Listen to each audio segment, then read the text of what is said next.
बहुत ही अच्छे तरीके से मन लगा करके पढ़ने के लिए आज एकदम तैयार हो। सुबह सुबह हम सब लोग हमारे साथ इस लाइव सेशन में जुड़ गए हैं। सभी बच्चे फटाफट से इस सेशन को शेयर भी कर दीजिए ताकि सभी बच्चों के पास नोटिफिकेशन आराम से चला जाए और सभी बच्चे आराम से जुड़ जाए। तो जल्दी जल्दी से भाई हमारी क्लास में जुड़ जाइए। सभी बच्चों को good morning good morning good morning. Pooja Gupta, Rajeev, Ashish, Hardik, Savita, Chandan, Raj, Suraj, Ravikant, सभी बच्चों का मोस्ट वेलकम है। सभी बच्चे हमारे साथ लाइव क्लास में जुड़ गए हैं। सभी बच्चे हमारे साथ लाइव सेशन में जुड़ गए हैं।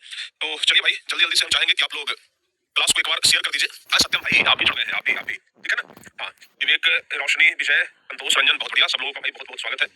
वेरी गुड मॉर्निंग आप सभी लोगों को। Good morning good morning. तो चलिए जल्दी जल्दी से आप लोग हमारे साथ इस सेशन में जुड़ जाइए। आज आप लोगों को हम बहुत इंपॉर्टेंट सब्जेक्टिव क्वेश्चन कराने वाले हैं। आप लोगों का हमेशा कमेंट आता है कि गुरुजी सब्जेक्टिव क्वेश्चन कराइए, सब्जेक्टिव क्वेश्चन में भी डर लग रहा है। तो डरने का बात नहीं है, क्योंकि लगातार हम आपको सब्जेक्टिव क्वेश्चन भी और ऑब्जेक्टिव क्वेश्चन भी करवा रहे हैं। तो फटाफट से आप लोग हमारे साथ जुड़ जाइए, ठीक है। सभी बच्चे एक बार क्लास को शेयर कर दीजिए। जो भी बच्चे अभी तक अगर क्लास को शेयर नहीं किए हैं तो आप सभी बच्चों से आग्रह है कि आप सभी बच्चे एक बार क्लास को शेयर भी कर दीजिए और प्यारे बच्चे लाइक भी आप लोग जरूर कर दीजिएगा, ठीक है ना। चलिए सभी बच्चे तैयार हैं? सभी बच्चे तैयार हैं क्लास को लाइक और शेयर? चलिए भाई सबसे पहले प्यारे बच्चों आज हम लोग सामाजिक विज्ञान जिसका की परीक्षा 20 फरवरी को है, ठीक है ना। सामाजिक विज्ञान जिसका परीक्षा कितने तारीख को है? 20 तारीख को है, 20 फरवरी को है। उसका आज हम लोग वैसा प्रश्न देखने वाले हैं जो ओरिजिनल प्रश्न में जिस टाइप से प्रश्न पूछे जाएंगे, ठीक है ना। और आज हम लोग जिस प्रश्न के ऊपर चर्चा करेंगे वो सभी 2 अंक वाला प्रश्न होगा और उसमें कुछ प्रश्न हम 5 अंक वाला भी बताने का पूरा प्रयास करेंगे, ठीक है ना। परीक्षा में जो प्रश्न आपका हूबहू लग जाए वही सब प्रश्न प्यारे बच्चे आज हम लोग चर्चा करने वाले हैं। और किसका तो ध्यान रखिएगा, सोशल साइंस का क्वेश्चन आज हम लोग देखने वाले हैं इस वर्ष मैट्रिक एग्जाम के लिए। तो चलिए सब लोग तैयार हो जाइए, ठीक है ना। हाँ, बच्चे कह रहे हैं कि सर प्लीज इग्नोर मत करिए। किस लिए इग्नोर कर रहे हैं भाई? बिल्कुल भी आपको हम इग्नोर नहीं कर रहे हैं, ठीक है ना। बिल्कुल इग्नोर नहीं कर रहे हैं। गौरव, कोई अगर दिक्कत हो तो आप हमें बताइए। सर 16 दिन और बाकी है। बिल्कुल आज से 16 दिन और प्यारे बच्चों पूरा बाकी है, क्योंकि फरवरी आ गया है, ठीक है ना। फरवरी आ गया है भाई। सोचो आप लोगों का तो 16 दिन बाकी भी है। इंटर वालों का तो कल ही से एग्जाम है। इंटर वालों पर क्या बीत रहा होगा? इंटर वालों का तो कल से है, बस आज ही उनके लिए यही रात है अंतिम, यही रात भारी है कि नहीं है। तो कल के लिए प्यारे बच्चे इंटर वाले आज से तैयार हो गए हैं, ठीक है ना। आप लोग को भी 16 तारीख का दिन आज के जैसा ही होगा। जैसे आज इंटर वालों के लिए है ना, 16 तारीख आपके लिए भी प्यारे बच्चों ऐसा ही होगा, ठीक है। तो आज के बाद से आपके पास 16 दिन तो आज मिला करके है। आज के बाद अगर आज छोड़ करके बोले तो 15 दिन ही बस समय और बचा है। अब हम लोगों को जो कुछ भी करना है ना इसी 15 दिन में करना है। इसी 15 दिन में आपको भी पूरा प्रयास करना है, ठीक है। चलिए बाबू, तो सभी बच्चे तैयार हैं? क्लास को एक बार हम भी शेयर कर देते हैं। आप लोग भी प्यारे बच्चे क्लास को शेयर कर दीजिए, ठीक है ना।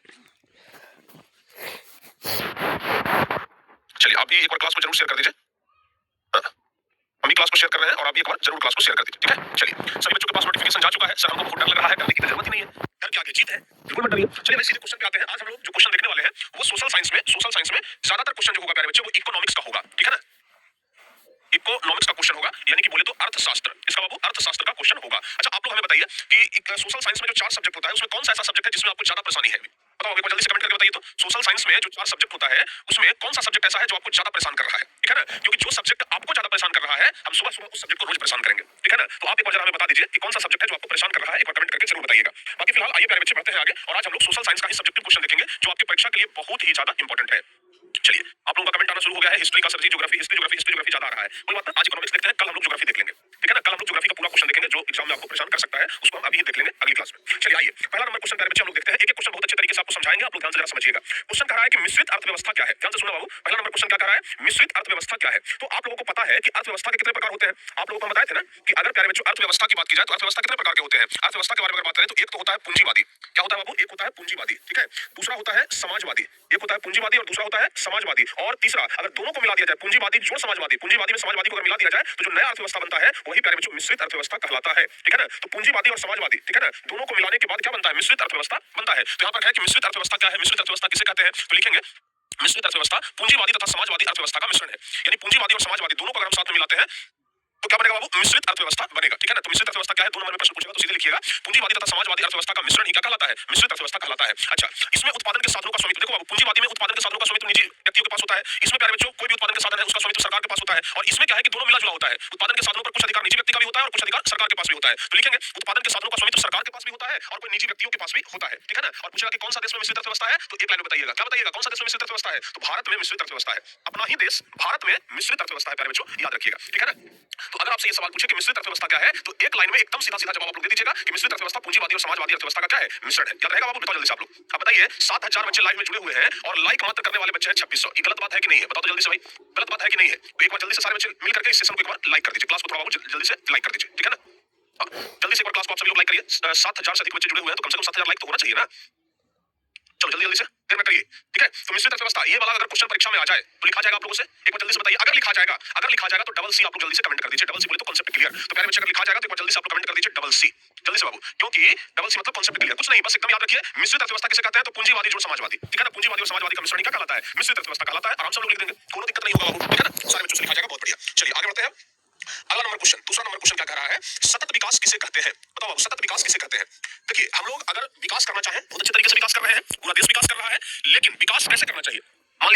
है, पेट्रोलियम है, इन सब चीजों को अगर हम विकास में पूरा खत्म कर दें तो हमारे आगे आने वाली पीढ़ी को तो ये सब नहीं मिलेगा, नहीं मिलेगा बाबू। तो एक बात ध्यान रखिएगा, सतत विकास हमें ये सिखाता है, सतत विकास हमें ये कहता है कि भाई विकास आप करिए, डेवलपमेंट तो होना चाहिए, लेकिन आगे आने वाली जो पीढ़ी है उसको बिना डिस्टर्ब किए हुए। ऐसा नहीं कि विकास करने के चक्कर में पता चला कि जितना कोयला का भंडार था हम ही लोग खत्म कर दिया, आगे आने वाली पीढ़ी को कुछ मिला ही नहीं है, जो भी पेट्रोलियम था हम ही लोग खत्म कर दिया, आगे आने वाली पीढ़ी को कुछ मिला ही नहीं, तो फिर वैसे में प्यारे बच्चे बड़ा दिक्कत होगा। तो इसलिए सतत विकास हमें ये सिखाता है कि विकास तो होना चाहिए, सतत विकास कहता है कि विकास होना चाहिए, लेकिन आगे आने वाली पीढ़ी की योग्यता के साथ बिना समझौता किए हुए, ठीक है ना, उनके साथ कोई दिक्कत नहीं होना चाहिए। तो प्यारे बच्चे यहाँ पर कह रहा है कि सतत विकास किसे कहते हैं, तो हम लोग आराम से लिखेंगे कि विकास की वह प्रक्रिया जिसमें वर्तमान की आवश्यकताएं बिना भावी पीढ़ी की क्षमता योग्यता से समझौता किए बिना पूरी की जाती है। लिखेंगे विकास की वह प्रक्रिया मतलब वैसा विकास हो जिसमें जो वर्तमान की हमारी आवश्यकता है वो सब पूरा हो, लेकिन बिना भावी पीढ़ी मतलब बिना आगे आने वाली पीढ़ी की क्षमता योग्यता से समझौता किए हुए पूरा हो। मतलब हम लोग विकास भी करें और आगे आने वाली पीढ़ी के लिए कोई दिक्कत भी ना हो, ठीक है ना, उसे हम लोग क्या कहते हैं, सतत विकास कहते हैं। अर्थात ऐसा विकास जो जारी रह सके और टिकाऊ बना रहे, लंबे समय तक विकास चले। अगर आज हम लोग डेवलपमेंट कर रहे हैं, विकास कर रहे हैं, तो हमारी आगे आने वाली पीढ़ी विकास करे, उससे आगे आने वाली पीढ़ी विकास करे, उससे भी आगे आने वाली पीढ़ी विकास करे, तो उसी को क्या कहते हैं, सतत विकास कहते हैं। क्लियर हो गया बाबू? हाँ सर, क्वेश्चन लड़ेगा ना बाबू? अगर क्वेश्चन नहीं लड़ेगा तो इतना सुबह सुबह में उठ करके हम पहला पढ़ा रहे हैं। अगर क्वेश्चन को नहीं लगना होता तो इतना सुबह सुबह उठ करके पढ़ाने का कोई फायदा है, बताइए आप लोग? मेरे पास क्वेश्चन लड़ेगा इसलिए तो पढ़ा रहे हैं, ठीक है। चलिए, तो ये वाला क्वेश्चन भी आप लोगों को समझ में आ गया, याद हो गया? बताओ आप लोगों को सिर्फ एक ही कमेंट करना है, डबल सी। हर एक क्वेश्चन के बाद अगर आप लोगों को समझ में आ जाए तो आप लोग बस डबल सी कमेंट आराम से कर दीजिएगा। लेकिन अगर समझ में ना आए तो कोई भी दिक्कत हो तो आप हमसे पूछ भी लीजिएगा। बताओ सतत विकास किसे कहते हैं? क्या यहाँ तक आप लोगों को समझ में आ गया? एक बार जल्दी से कमेंट करिए, सतत विकास किसे कहते हैं? यहाँ अगर समझ में आ गया हो तो एक बार जल्दी से आप लोग कमेंट कर दीजिए। समझ में आ गया कॉन्सेप्ट? क्लियर? बहुत बढ़िया, आगे बढ़ जाते हैं। अगला नंबर क्वेश्चन, अगला नंबर क्वेश्चन है कि मानव विकास सूचकांक के घटक कौन कौन से हैं? बड़ा आसान क्वेश्चन है, ठीक है ना। क्वेश्चन कर रहा है कि मानव विकास सूचकांक, यार बच्चों मानव विकास क्या है, ये कैसे हम लोग समझेंगे, बताइए। क्वेश्चन कर रहा है कि मानव विकास सूचकांक के घटक कौन कौन से हैं, जरा ये बता दीजिए। तो बाबू मानव विकास सूचकांक के कौन कौन से घटक हैं? तो लिखेंगे कि मानव विकास सूचकांक के कितने घटक हैं? ध्यान रखिएगा, 3 घटक हैं। कौन कौन 3 घटक हैं? पहला हो गया जीवन आशा, दूसरा हो गया शिक्षा प्राप्ति और तीसरा हो गया जीवन स्तर। यानी कि मानव कितना विकास किया है ये हमको कैसे पता लगता है? ये हमें पता लगता है जीवन आशा से, शिक्षा प्राप्ति से कि लोग कितना शिक्षित हुए हैं। अगर लोग शिक्षित हुए हैं मतलब लोग विकास किए हैं, अगर शिक्षित नहीं हुए मतलब विकास नहीं किया है। जीवन स्तर बढ़िया हुआ है मतलब लोग विकास किए हैं, जीवन स्तर बढ़िया नहीं हुआ है मतलब लोग विकास नहीं किए हैं। तो इसलिए मानव विकास सूचकांक के ये सब घटक हैं। कौन कौन से घटक हैं? तो याद रखिएगा, जीवन आशा, शिक्षा प्राप्ति और जीवन स्तर, बस मानव विकास सूचकांक के यही 3 घटक हैं। कई बार यही सेम क्वेश्चन ऑब्जेक्टिव में भी पूछ लेता है कि बताइए मानव विकास सूचकांक के कितने घटक हैं? ऑप्शन में दे देगा 1 2 3 4। तो आप लोगों को क्या लगाना है? मानव विकास सूचकांक के कितने घटक हैं? 3 घटक हैं। क्लियर हो गया बाबू? बताओ जल्दी से, समझ में आ गया आप लोगों को? अगर आपको समझ में आ गया हो तो जल्दी से बता दीजिए, जल्दी से बताइए ना। समझ में अगर आ गया हो तो फटाफट से बताइए कि हाँ सर हमें समझ में आ गया है। समझ में आ गया? ओहो क्या बात है, बहुत बढ़िया। हिंदी में निबंध लिखना सिखा दीजिए सर, बहुत बढ़िया जी, एकदम सिखा देंगे, कोई दिक्कत नहीं है। परीक्षा से पहले वादा करते हैं सिखा देंगे, ठीक है ना। हाँ आगे बढ़ते हैं बाबू। अगला नंबर क्वेश्चन, अगला नंबर कह रहा है कि सतत विकास क्यों आवश्यक है। अब जरा देखो बाबू, हम लोग दूसरा नंबर क्वेश्चन देखे थे कि सतत विकास कहते किसे हैं, जिसमें हम आपको ये बताया कि सतत विकास मतलब हुआ कि हम विकास तो करें लेकिन आगे आने वाली पीढ़ी के साथ बिना समझौता किए हुए। लेकिन अब चौथा नंबर क्वेश्चन पूछ रहा है कि सतत विकास जरूरी क्यों है, क्यों आवश्यक है। बड़ा बढ़िया क्वेश्चन है कि सतत विकास क्यों आवश्यक है, तो क्या लिखेंगे?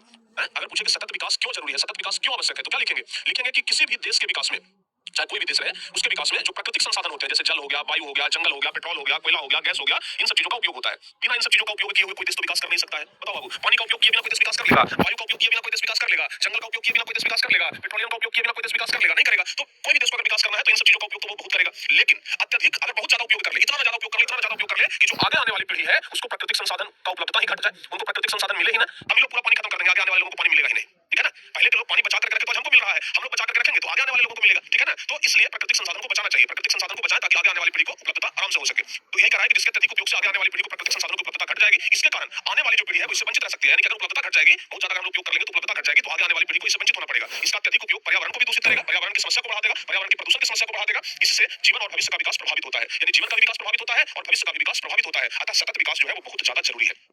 इसलिए कहते हैं कि सतत विकास बहुत ज्यादा जरूरी है, ध्यान रखिएगा। मतलब सतत विकास तो जरूरी है, बताया ना, क्योंकि आगे आने वाली पीढ़ी को सभी प्राकृतिक संसाधन वैसे ही मिले जैसे हमें मिला था। तो सतत विकास बहुत जरूरी है, सतत विकास बहुत जरूरी है। बताओ बाबू, क्या ये वाला क्वेश्चन आपको समझ में आ गया? जल्दी से बता दीजिए सभी बच्चों को, क्या ये वाला क्वेश्चन सबको समझ में आ गया? एक बार ये सॉल्व करके जल्दी से बता दीजिए आप लोग। चलिए बहुत बढ़िया, सबको समझ में आ गया। चलिए बाबू आगे बढ़िए। आप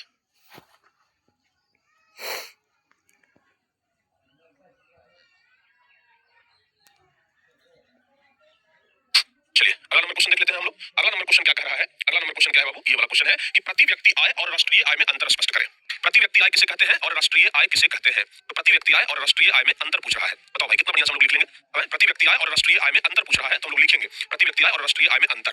तो प्रति व्यक्ति आय एक तरफ लिख लेंगे, एक तरफ लिख लेंगे राष्ट्रीय आय। देखो, आपको जब भी अंतर लिखने के लिए आए ना, तो आपका जो कॉपी है उसको दो भाग में आप डिवाइड करिएगा, आधा आधा, एक तरफ प्रति व्यक्ति आय, एक तरफ राष्ट्रीय आय। तो लिखेंगे प्रति व्यक्ति आय की तरफ, क्योंकि लघुत्तरीय प्रश्न का है ना, तो हम तो यहाँ पर 5 अंतर लिख दिए हैं, लेकिन लघुत्तरीय प्रश्न अगर पूछा है तो 5 अंतर लिखने का जरूरत नहीं है, 3-4 अंतर लिख देंगे वो पर्याप्त हो जाएगा। तो लिखेंगे राष्ट्रीय आय को देश की जनसंख्या से भाग देने पर जो भागफल आता है उसे प्रति व्यक्ति आय कहते हैं। यानी कि जो राष्ट्रीय आय है, जो नेशनल इनकम है, उसको देश की जनसंख्या से भाग देंगे और जो भागफल आएगा उसे ही क्या कहेंगे, प्रति व्यक्ति आय कहेंगे। जबकि राष्ट्रीय आय किसे कहते हैं, तो एक वित्तीय वर्ष में किसी भी देश में अर्जित आय की कुल मात्रा को क्या कहा जाता है, राष्ट्रीय आय कहा जाता है। यानी कि बाबू ध्यान रखिएगा, देश की जनसंख्या से राष्ट्रीय आय में भाग देंगे और जो भागफल आएगा उसको प्रति व्यक्ति आय कहेंगे, और एक वित्तीय वर्ष में देश में जो टोटल इनकम हुआ उसको क्या कहेंगे, राष्ट्रीय आय कहेंगे। ध्यान रखिएगा कि प्रति व्यक्ति आय स्थिर मूल्य पर निकाला जाता है, कोई भी वस्तु हो, ठीक है ना, कोई भी उत्पादित किया हुआ वस्तु हो, उसका जो स्थिर मूल्य है उस पर प्रति व्यक्ति आय निकालते हैं, और लागत मूल्य पर हम लोग राष्ट्रीय आय निकालते हैं, ठीक है ना। अब ध्यान रखिएगा कि अगर जनसंख्या में वृद्धि होगा तो प्रति व्यक्ति आय में कमी आएगा, जनसंख्या बढ़ेगा तो प्रति व्यक्ति आय घटेगा, ठीक है ना। जैसे जैसे जनसंख्या बढ़ेगा प्रति व्यक्ति आय घटेगा, इसलिए तो कहा जाता है कि जनसंख्या वृद्धि हानिकारक चीज है, जनसंख्या वृद्धि से गरीबी बढ़ता है, क्योंकि जनसंख्या वृद्धि से प्रति व्यक्ति आय घटता है। लेकिन अगर जनसंख्या बढ़ेगा तो राष्ट्रीय आय बढ़ता है, ये बात आप लोग ध्यान रखिएगा। प्रति व्यक्ति आय में वृद्धि होने पर देश के आम लोगों का जीवन स्तर ऊंचा होता है, यानी कि अगर प्रति व्यक्ति आय में वृद्धि होगा तो जो देश के लोग हैं, जो जनता है, उसका जीवन स्तर बढ़िया होगा। जबकि राष्ट्रीय आय में वृद्धि होने पर देश के खास लोगों का जीवन स्तर ऊंचा होता है, मतलब सब लोगों का। अगर नेशनल इनकम बढ़ रहा है तो देश का आय बढ़ रहा है, तो ये बात स्वाभाविक है कि प्रति व्यक्ति आय भी थोड़ा बहुत बढ़ेगा, लेकिन सब लोगों को इसका फायदा नहीं होगा, ठीक है ना। प्रति व्यक्ति आय में वृद्धि देश के आर्थिक विकास को दर्शाता है और राष्ट्रीय आय में वृद्धि देश की आर्थिक वृद्धि को दर्शाता है। तो प्यारे बच्चे, बड़ा आसान है, प्रति व्यक्ति आय और राष्ट्रीय आय दोनों में अंतर आप लोग बहुत अच्छे तरीके से लिखिएगा। 2 नंबर में आए तो 5 अंतर लिखने का जरूरत नहीं है, 2 नंबर वाले क्वेश्चन में आए तो आप लोग 2 अंतर भी लिखेंगे तो काम हो जाएगा, लेकिन कम से कम 3-4 अंतर लिख दीजिएगा, ठीक है बाबू। बताइए, यहाँ तक में किसी प्रकार का दिक्कत बाबू, जल्दी से बताओ। परनिका के चैप्टर 5 में चैप्टर 1 का वीडियो घुसा हुआ है, कोई बात है, उसको भी हम क्लास के बाद सही कर देंगे बाबू, ठीक है ना। इस क्लास के बाद हम उसको सही कर देंगे। चलिए, इसके बाद आप बताइए, कोई दिक्कत हो तो अब और बताइए, कोई दिक्कत हो तो जल्दी से बताइए। 5वां नंबर क्वेश्चन तक हो गया पूरा कंप्लीट। आपका समझाया हुआ प्रश्न परीक्षा में छूट जाए ऐसा हो नहीं सकता है, बिल्कुल नहीं छूटेगा भाई, भाई छूट जाएगा, इतना बढ़िया से समझा देते हैं, उसके बाद अगर छूट जाए तो फिर इतना समझाने का क्या फायदा हुआ बाबू, समझ रहे हैं ना बात। आगे बढ़ते हैं, अगला नंबर क्वेश्चन। अगला नंबर क्वेश्चन बताइए, क्वेश्चन कह रहा है कि राष्ट्रीय आय के गणना में, जब राष्ट्रीय आय निकाला जाता है तो उसमें आने वाली विभिन्न कठिनाइयों का वर्णन करें। यानी बच्चों, कहा जा रहा है कि राष्ट्रीय आय के गणना में कौन कौन सी कठिनाई आ सकती है। क्वेश्चन कह रहा है कि राष्ट्रीय आय की गणना में कौन कौन सी कठिनाई आ सकती है। क्वेश्चन यही है, जल्दी से आप जवाब बताइए। कई बार हम आपको बता चुके हैं कि अगर नेशनल आय यानी कि राष्ट्रीय आय निकाला जाता है तो उसमें बहुत सारी परेशानियां आती हैं। तो राष्ट्रीय आय की गणना में कौन कौन सी कठिनाई आती है, तो लिखेंगे राष्ट्रीय आय की गणना में निम्नलिखित कठिनाइयां उत्पन्न होती है। पहला, आंकड़ों को एकत्र करने में कठिनाई। देखो बाबू, जब राष्ट्रीय आय की गणना की जाती है तो कहां से इनकम हो रहा है ये आंकड़ा जमा करने में बहुत ज्यादा दिक्कत होता है, ठीक है ना। कहां से इनकम हो रहा है ये जमा करना बड़ा मुश्किल हो जाता है, तो आंकड़ों को एकत्र करने में बहुत ज्यादा कठिनाई होती है। तो सबसे पहला कठिनाई तो यही हो गया राष्ट्रीय आय में कि आंकड़ों को एकत्र करने में बहुत ज्यादा कठिनाई होती है। तो ध्यान रखिएगा, राष्ट्रीय आय के मापन में आने वाली कठिनाई कौन कौन सी है। पहला, आंकड़ों को एकत्र करने में कठिनाई। दूसरा है दोहरी गणना की संभावना। कई बार ऐसा होता है कि एक जगह से जहां से इनकम आ रहा है उसका गिनती 2 बार हो जाता है, ठीक है ना। एक जगह से इनकम आ रहा है, गिनती 2 बार हो गया, तो ऐसा देखने में लग रहा है कि भाई दुगना इनकम है, लेकिन वो तो 2 बार गिनती हो गया है, इनकम तो आधा ही है। तो ध्यान रखिएगा, पहला कठिनाई तो ये होता है आंकड़ों को एकत्र करने में कठिनाई, और दूसरा होता है दोहरी गणना की संभावना, और तीसरा मूल्य के मापने में कठिनाई। कभी कभी होता है कि कोई वस्तु है जिसका मूल्य कम है, कभी ज्यादा उसका मूल्य निर्धारित हो गया, ज्यादा उसका मूल्य लग गया, तो ये सब समस्या होता है। तो राष्ट्रीय आय के मापन में ये सब सभी समस्याएं हैं जिसको आप लोग जरूर याद रखिएगा। बोलो बाबू, याद हो जाएगा। अब ये सब समस्या है जिसको कि आप लोग याद रख लीजिएगा। बताइए, हो जाएगा याद। चलिए, बहुत बढ़िया, सभी बच्चे ने इसको जरूर याद कर लीजिएगा, ठीक है। अरे 7 बजे क्लास काहे करते हैं, सुबह सुबह का टाइम इतना बढ़िया टाइम है। बताइए, सुबह में 6 बजे से उठ कर कहा जाता है कि भोर में पढ़ा हुआ चीज ना ज्यादा याद होता है, ठीक है बाबू। जो चीजें भोर में पढ़ा जाता है ना वो बहुत ज्यादा याद होता है, तो जब भोर में हम लोग पढ़ रहे हैं तो ज्यादा नहीं याद होगा। चलिए, ये वाला याद हो गया, आप लोगों को समझ में आ गया। जल्दी से बता दीजिए, कहीं पर अगर डाउट रहे तो आप सीधे लिखिएगा, ठीक है ना। हाँ, नहीं बाबू, अब शाम में क्लास चलेगा ना, अब दोपहर में क्लास थोड़ी चलेगा। दोपहर वाला क्लास तो हम दिन में शिफ्ट किया है सुबह में, ताकि आप लोगों को याद करने में सुविधा हो। तो एक क्लास सुबह में, एक क्लास शाम में, ठीक है। चलिए आगे बढ़ते हैं। अगला नंबर क्वेश्चन, क्वेश्चन लगभग वही है। क्वेश्चन क्या कह रहा है, प्रति व्यक्ति आय किसे कहते हैं। प्रति व्यक्ति आय किसे कहते हैं। अभी जस्ट हम आपको बताया प्यारे बच्चों कि राष्ट्रीय आय में, ध्यान से सुन लीजिएगा, जो हमारा राष्ट्रीय आय है, तो राष्ट्रीय आय में किससे भाग देंगे, कुल जनसंख्या से भाग देंगे। किससे, कुल जनसंख्या से भाग देंगे। तो राष्ट्रीय आय में कुल जनसंख्या से भाग देने पर जो भागफल आएगा, ध्यान से सुन लीजिए, क्या आएगा, जो भागफल आएगा, तो भागफल को हम लोग क्या कहेंगे, प्रति व्यक्ति आय कहेंगे, ठीक है ना। तो लिखेंगे हम लोग कि राष्ट्रीय आय में देश की कुल जनसंख्या से, देखो राष्ट्रीय आय है, इसमें जो कुल जनसंख्या है उसे क्या दिया, भाग दिया, और भाग देने पर जो भागफल आता है, ठीक है ना, उसे हम लोग क्या कहते हैं, प्रति व्यक्ति आय कहा जाता है। ध्यान रखिएगा, राष्ट्रीय आय में देश की कुल जनसंख्या से भाग देने पर जो भागफल आता है उसे प्रति व्यक्ति आय कहते हैं। याद हो जाएगा, ध्यान रखना होगा, एकदम यही होगा। राष्ट्रीय आय में देश की कुल जनसंख्या से भाग देने पर जो भागफल आता है उसे ही क्या कहते हैं, प्रति व्यक्ति आय कहते हैं। तो प्रति व्यक्ति आय का आकलन जो है वो निम्न फार्मूलों के द्वारा किया जाता है। ध्यान रखिएगा, प्रति व्यक्ति आय का फार्मूला क्या है, राष्ट्रीय आय बटा कुल जनसंख्या। तो ये तो एकदम आसान प्रश्न है, एकदम हल्का क्वेश्चन है। बता दीजिए बाबू, क्या आप लोगों को समझ में आ गया पूरा क्वेश्चन। जल्दी से बताइए, क्या आप सभी बच्चों को ये पूरा समझ में आ गया, बता दो बाबू जल्दी से।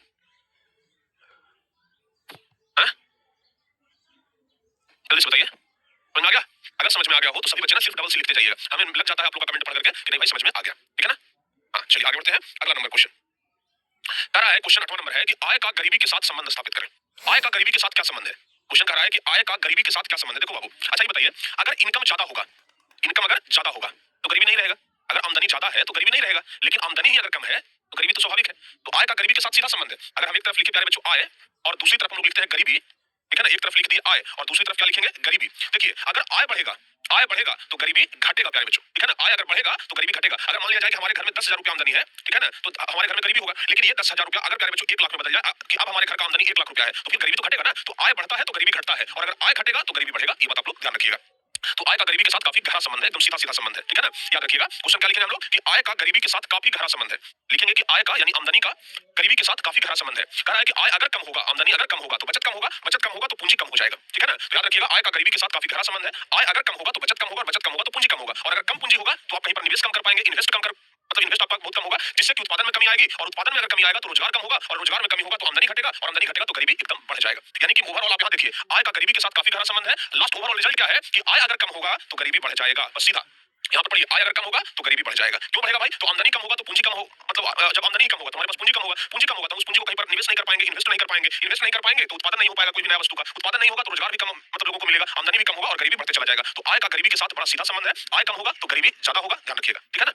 चलिए तो बताओ बाबू, ये वाला क्वेश्चन समझ में आ गया? आय और गरीबी के साथ क्या संबंध है? जल्दी जल्दी से बताइए, आय का गरीबी के साथ क्या संबंध है? आप लोगों को समझ में आ गया? फटाफट से बता दीजिए।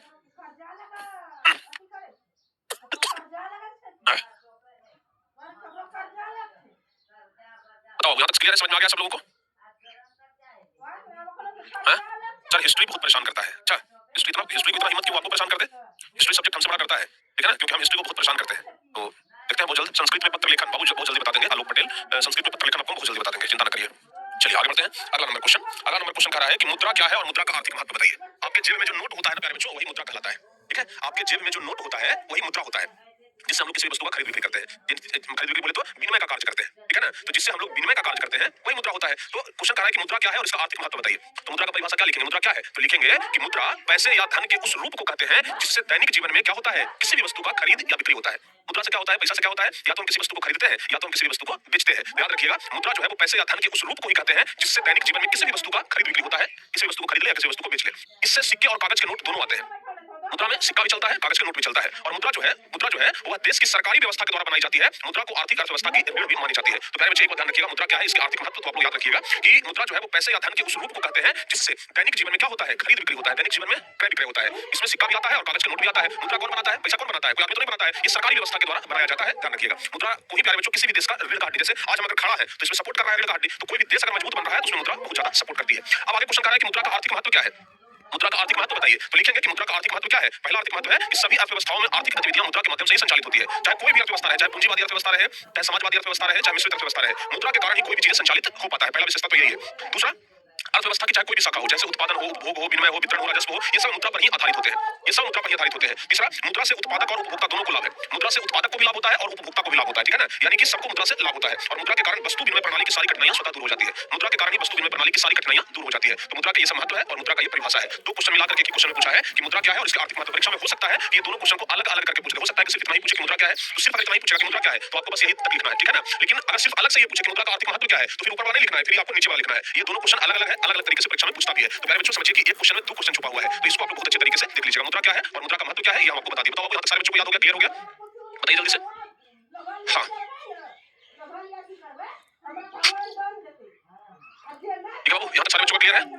यहाँ तक सारे बच्चों का क्लियर है, एकदम याद हो गया है? जल्दी से बता दीजिए सारे बच्चों का कॉन्सेप्ट क्लियर है। चलिए भाई आगे बढ़ते हैं। अगला नंबर क्वेश्चन कह रहा है कि मौद्रिक प्रणाली क्या है। बताओ बाबू, क्वेश्चन कह रहा है मौद्रिक प्रणाली। देखिए पहले चलता था वस्तु विनिमय प्रणाली, शुरुआत में सबसे पहले क्या चलता था, वस्तु विनिमय प्रणाली। वस्तु से वस्तु का लेन देन होता था, अदला बदली होता था ना बाबू। तो वस्तु से वस्तु का अदला बदली होता था, उसी को कहेंगे वस्तु विनिमय प्रणाली। याद होगा आप लोगों को, वस्तु से वस्तु का लेन देन ही क्या कहलाता है, वस्तु विनिमय प्रणाली कहलाता है। लेकिन वस्तु विनिमय प्रणाली की समस्या को दूर करने के लिए ही आया मौद्रिक विनिमय प्रणाली। क्या आया? मौद्रिक विनिमय प्रणाली। तो मौद्रिक विनिमय प्रणाली क्या है कि जिसमें मुद्रा से सारा लेन देन होता है, सारे खरीद बिक्री मुद्रा से होते हैं, तो उसको कहते हैं मौद्रिक विनिमय प्रणाली। तो लिखेंगे मौद्रिक प्रणाली का आविष्कार वस्तु विनिमय की कठिनाइयों को दूर करने के लिए हुआ था। यानी वस्तु विनिमय प्रणाली में जो भी कठिनाई था, उस कठिनाई को दूर करने के लिए मौद्रिक विनिमय प्रणाली आया।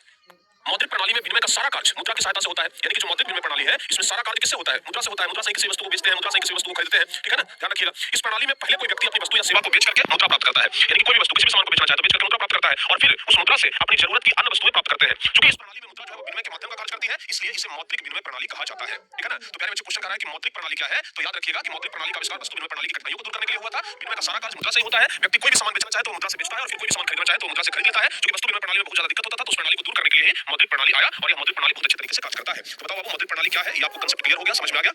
बता दीजिए जल्दी से। मौद्रिक प्रणाली किसे कहते हैं, क्या आपको समझ में आ गया? जल्दी से बता दो बाबू, ठीक है ना। हाँ, तो एग्जाम में टाइम कैसे मैनेज करें प्यारे बच्चों, हम आप लोगों को बताएंगे। परीक्षा से पहले हम एक सेशन लेंगे परीक्षा पर चर्चा। कल हम 12th वाले बच्चों के लिए एक सेशन लिए थे परीक्षा पर चर्चा, शायद आप लोग देखे भी होंगे। 12वीं वाले बच्चों के लिए हम कल बहुत अच्छा तरीका से उन लोगों को समझाया कि परीक्षा पर चर्चा कैसे होना चाहिए, ठीक है ना। तो भाई परीक्षा में क्या दिक्कत हो सकता है, कहाँ समस्या हो सकता है, कहाँ आप लोग अटक सकते हैं, क्या सब कुछ हम कल बता दिए थे बच्चों को, ठीक है ना, ताकि जब वो एग्जाम हॉल में जाए तो कोई दिक्कत ना हो।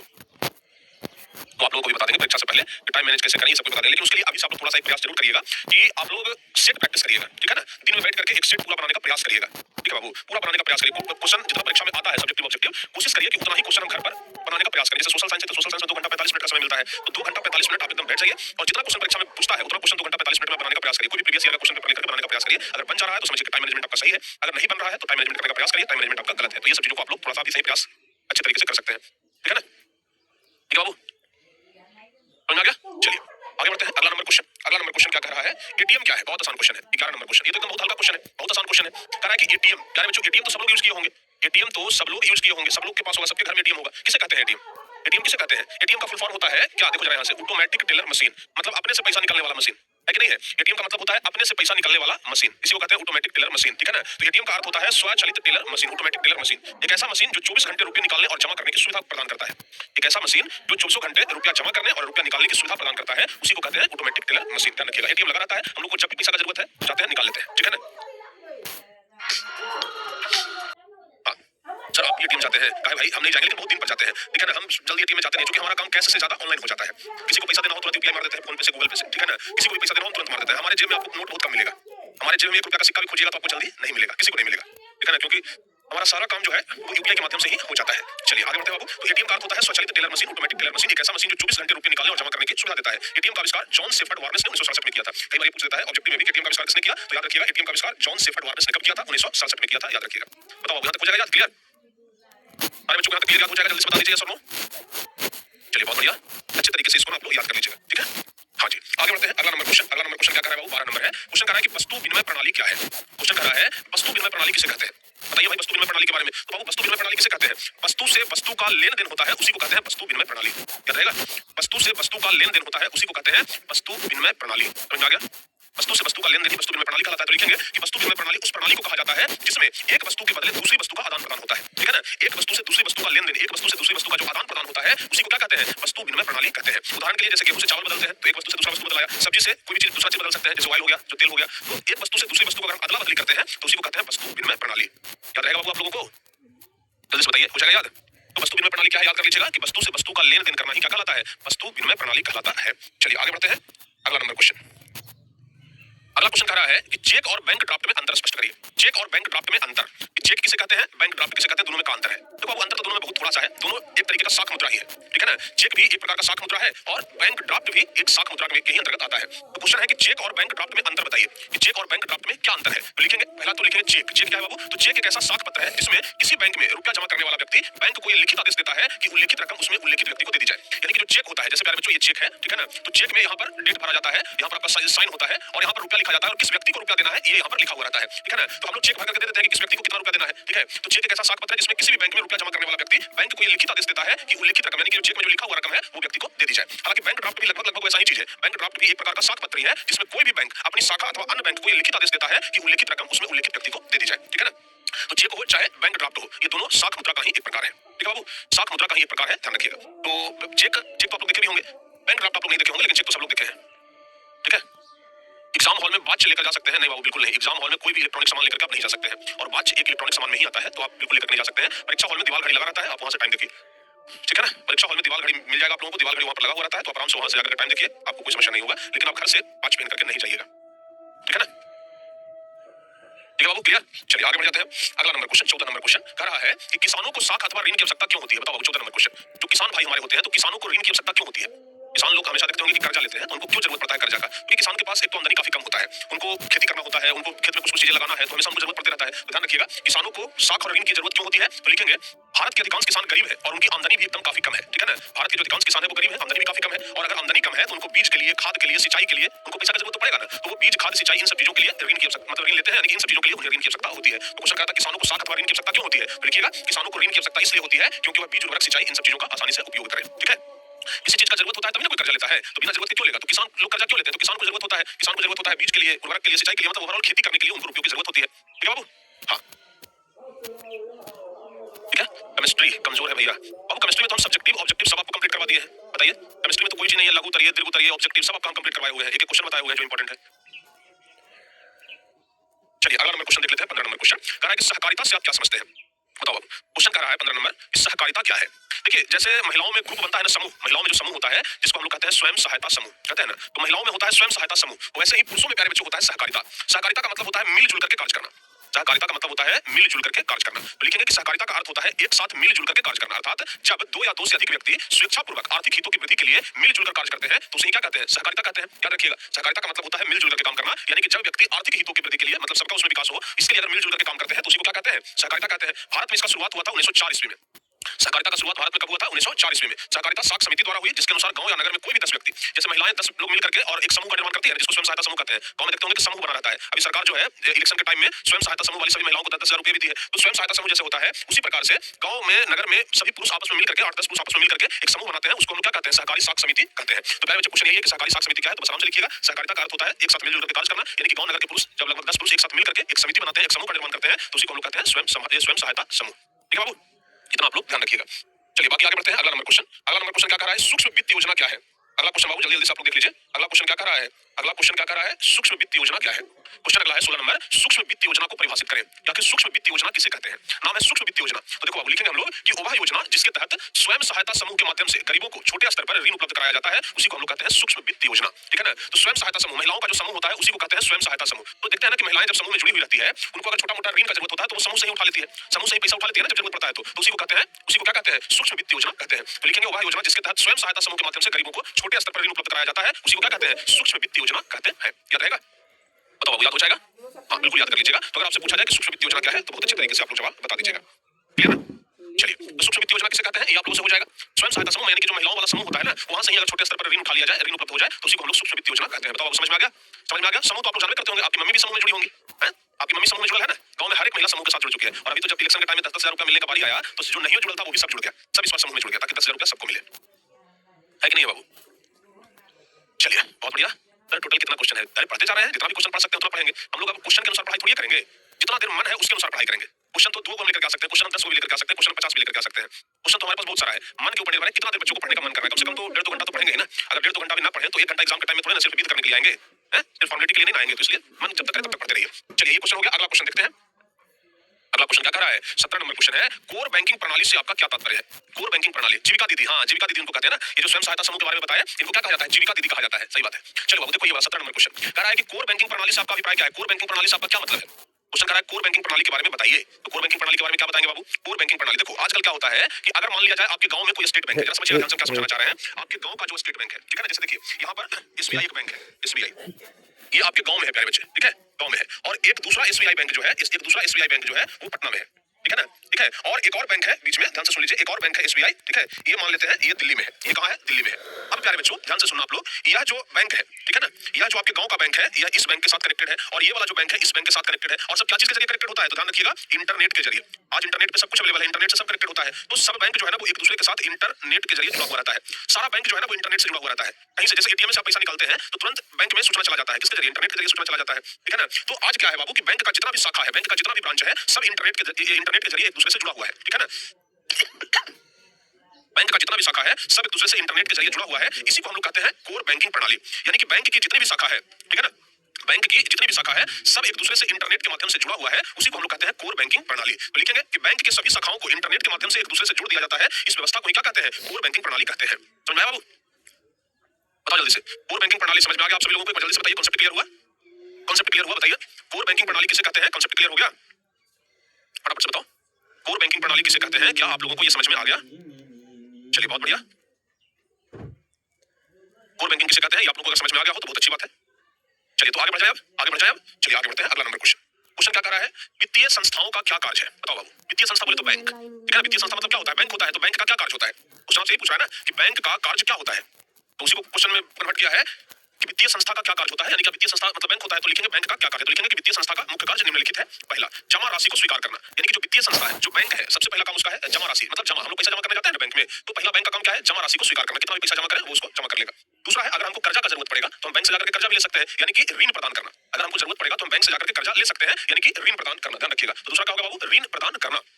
तो पहला तो हो गया जमा राशि को स्वीकार करना, अगर हम बैंक में पैसा लेकर जाएंगे वो जमा कर लेगा। दूसरा है ऋण प्रदान करना, यानी कि अगर हमको कर्जा का जरूरत है तो बैंक हमें कर्जा भी दे देगी। तीसरा है सामान्य उपयोगिता संबंधित कार्य, कई सारे कार्य होता है, जैसे एजेंसी वाला काम होता है, कोई लोन वाला काम होता है, ठीक है ना, इंश्योरेंस वाला काम होता है, तो कई सारा काम जो है वो बैंक करता है, तो उसको कहते हैं सामान्य उपयोगिता संबंधित कार्य और एजेंसी संबंधित कार्य। तो बैंक के कई सारे कार्य होते हैं, ये 4 कार्य हम लोग लिख देंगे, हम लोग को 2 नंबर मिल जाएगा, ठीक है ना। 4 कार्य लिखेंगे 2 नंबर मिल जाएगा। बताओ बाबू कॉन्सेप्ट क्लियर हुआ? 4 कार्य है, हम लोग 2 नंबर ले लेंगे, ठीक है ना।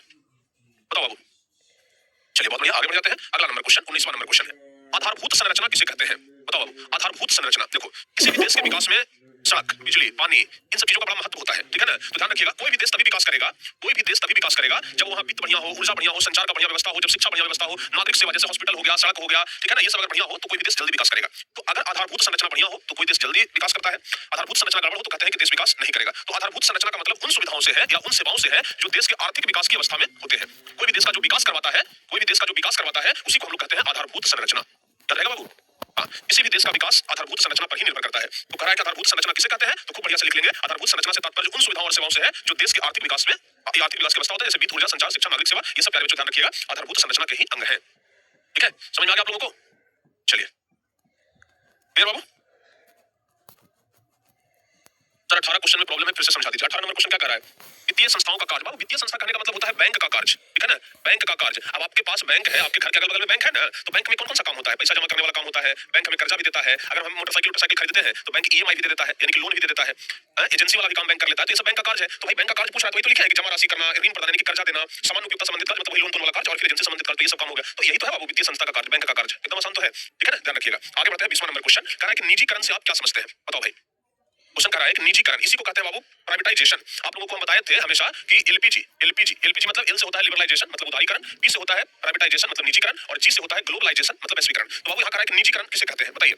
अगर कोई सरकारी संपत्ति है और उसको हम किसी निजी व्यक्ति के अधिकार क्षेत्र में दे दिए, ठीक है ना, कोई भी सरकारी संपत्ति है और अगर हम उसे कोई निजी व्यक्ति को सौंप दिए तो फिर उसी को निजीकरण कहा जाता है, ठीक है ना। कोई भी सरकारी संपत्ति अगर किसी निजी व्यक्ति के पास चला गया तो उसको लोग क्या कहते हैं? ध्यान रखिएगा, निजीकरण कहते हैं। तो सरकारी संपत्ति या सेवाओं को निजी क्षेत्र में स्थानांतरित करने को ही क्या कहा जाता है? निजीकरण या गैर सरकारी भी कहा जाता है। जैसे मॉल क्या है? मॉल प्राइवेट चीज होता है, मॉल सरकारी नहीं होता है। तो ध्यान रखिएगा, सरकारी संपत्ति या सेवा को निजी व्यक्ति के हाथ में अगर हम सौंप दिए तो उसको क्या कहते हैं? निजीकरण कहते हैं। ध्यान रखिएगा। तो अगर क्वेश्चन आ जाए कि निजीकरण से आप क्या समझते हैं तो बहुत अच्छे तरीके से इसको लिख लीजिएगा। पूछा बाबू? सर आज भारत बंद है। अच्छा ऐसा है क्या? आज भारत बंद है, हमको तो नहीं पता इसके बारे में ज्यादा। क्या दिक्कत है? भारत बंद है, इंटरनेट बंद नहीं है, इंटरनेट से हम लोग का पढ़ाई होता है। चलिए इज क्लोज टुडे। चलो कोई बात नहीं, ऐसे भी आज संडे है, ऐसे भी तो सब कुछ बंदे रहता है आज है? संडे के दिन तो ऐसे भी सब कुछ बंदे रहता है। आज भारत बंद हो गया तो कौन बड़ा बात हो गया? चलिए बाबू, यहाँ तक सारे बच्चों को समझ में आ गया? अभी बच्चों को आ गया? चलिए अगला नंबर क्वेश्चन है, वैश्वीकरण से आप क्या समझते हैं? देखो बाबू, अभी जस्ट हम आपको बताया कि निजीकरण से आप क्या समझते हैं, अब हम बात करेंगे कि वैश्वीकरण से आप क्या समझते हैं। तो वैश्वीकरण क्या होता है? अंग्रेजी में कहते हैं इसको ग्लोबलाइजेशन। वैश्वीकरण को अंग्रेजी में क्या कहा जाता है? ग्लोबलाइजेशन। यानी बच्चों एक देश दूसरे देश के साथ इंटरकनेक्टेड है। जैसे आज चाइना का सामान भारत में बिक रहा है, भारत का सामान अन्य देशों में भी बिक रहा है, तो बस एक देश का अर्थव्यवस्था दूसरे देश की अर्थव्यवस्था के साथ जुड़ा हुआ है, इसी को कहते हैं वैश्वीकरण। मतलब पूरा विश्व जो है वो एक दूसरे के साथ जुड़ा हुआ है, ठीक है ना, पूरा विश्व जो है वो एक दूसरे के साथ जुड़ा हुआ है, इसी को क्या कहते हैं? वैश्वीकरण कहते हैं। तो लिखेंगे देश की अर्थव्यवस्था को विश्व के अलग अलग देशों की अर्थव्यवस्था के साथ जोड़ना ही वैश्वीकरण कहलाता है। क्या लिखेंगे बाबू? देश की अर्थव्यवस्था को, किसी भी देश का अर्थव्यवस्था हो तो देश की अर्थव्यवस्था को विश्व के अलग अलग देशों की अर्थव्यवस्था के साथ जोड़ना ही क्या कहलाता है? वैश्वीकरण कहलाता है, जिसमें बिना किसी प्रतिबंध के पूंजी और तकनीक का प्रवाह बिना किसी रुकावट के होता है। तो बाबू देश की अर्थव्यवस्था को विश्व के अलग अलग देशों की अर्थव्यवस्था के साथ जोड़ना ही क्या कहलाता है? वैश्वीकरण कहलाता है। इसको आप लोग बहुत अच्छे तरीके से याद रखिएगा, बिना किसी प्रतिबंध के पूंजी और तकनीक का प्रवाह होता है, उसी को हम लोग वैश्वीकरण कहते हैं। तो बस एकदम सीधे याद रखिएगा, ठीक है ना, कि देश की अर्थव्यवस्था को विश्व के अलग अलग देशों की अर्थव्यवस्था के साथ जोड़ना ही वैश्वीकरण कहलाता है। क्लियर, समझ में आ गया? जैसे सभी स्टूडेंट आपके साथ जुड़े हुए हैं, अरे वाह क्या बात है, शिवांगी तिवारी, जिस प्रकार से सभी स्टूडेंट हमारे साथ जुड़े हुए हैं वैसे ही एक देश का अर्थव्यवस्था दूसरे देश की अर्थव्यवस्था के साथ जुड़ा हुआ है, उसी को बाबू वैश्वीकरण कहा जाता है। ठीक है, क्लियर है? चलिए बहुत बढ़िया, आगे बढ़ते हैं।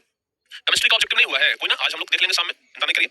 चलिए आगे बढ़ते हैं, केमिस्ट्री का ऑब्जेक्टिव नहीं हुआ है, आज सामने देख लेंगे। चलिए अगला नंबर क्वेश्चन क्या कर रहा है बाबू? 22वां नंबर क्वेश्चन, बहुराष्ट्रीय कंपनी किसे कहते हैं? बहुराष्ट्रीय क्या है बाबू? इसको कहते हैं इंटरनेशनल कह सकते हैं।